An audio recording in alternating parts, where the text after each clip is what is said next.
આજે તારીખ 9 મેના રોજ સમગ્ર ગુજરાતનું ધોરણ 12 સાયન્સ અને વ્યવસાયલક્ષી પ્રવાહનું પરિણામ જાહેર થયું છે, જેમાં ધોરણ 12 સાયન્સનું રાજ્યનું 82.45% જ્યારે કેશોદ કેન્દ્રનું 80.13% આવ્યું છે। ત્યારે કેશોદ શહેરની વાત કરીએ તો વિદ્યાર્થી અને તેના પિતાની સંઘર્ષભરી જિંદગીની કેશોદ શહેરમાં રહી પગપાળા લારી ચલાવી ફ્રૂટ વેચતા મહેબૂબભાઈની દીકરી મુસ્કાન કે જેણે ધોરણ 12 સાયન્સમાં કેશોદ કેન્દ્રમાં પ્રથમ સ્થાન મેળવ્યું છે। કેશોદ શહેરમાં રહેતા મહેબૂબભાઈને સંતાનમાં 2 પુત્રીઓ છે। એક દીકરી સાસરે છે, જ્યારે બીજી દીકરી મુસ્કાન શિષ્યવૃત્તિ હેઠળ અભ્યાસ કરી રહી હતી। અભ્યાસમાં ખૂબ હોશિયાર મુસ્કાનના માતા-પિતા બિલકુલ ભણેલા નથી। મુસ્કાન ખૂબ હોશિયાર હોય, આર્થિક સ્થિતિ નબળી હોય, સ્કૂલ દ્વારા કોઈ પણ પ્રકારની ફી લેવામાં આવતી ન હતી।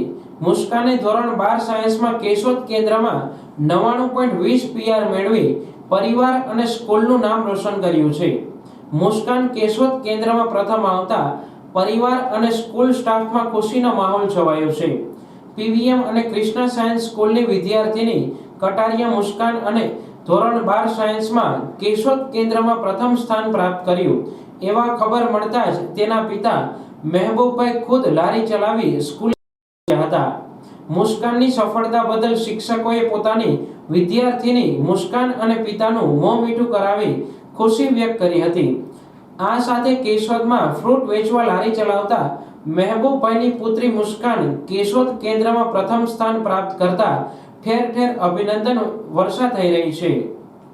મારું નામ કટારિયા મુસ્કાન છે। આજે જાહેર થયેલ માર્ચ 2024ના 12 સાયન્સના પરિણામમાં હું સમગ્ર કેશોદ કેન્દ્રમાં પ્રથમ ક્રમાંક મેળવેલ છું અને મારા પપ્પા લારી વેચે છે। તેમનું સપનું હતું કે હું આગળ જાઉં અને વધારે કારકિર્દીથી અને સફળતા મેળવું, જે આજે મેં મેળવેલી છે અને તે બદલ હું કૃષ્ણા સાયન્સ સ્કૂલના તમામ ટ્રસ્ટીઓ અને મેનેજમેન્ટનો દિલથી આભાર માનું છું। મારા પપ્પા ફ્રૂટની લારી વેચે છે, છતાં પણ તેમનું સપનું હતું કે હું આગળ વધું, તો તેમના સપના મુજબ અને મારી મહેનત મુજબ હું આગળ વધું છું અને આગળ પણ મેડિકલ ફિલ્ડમાં જવાનું ઈચ્છું છું।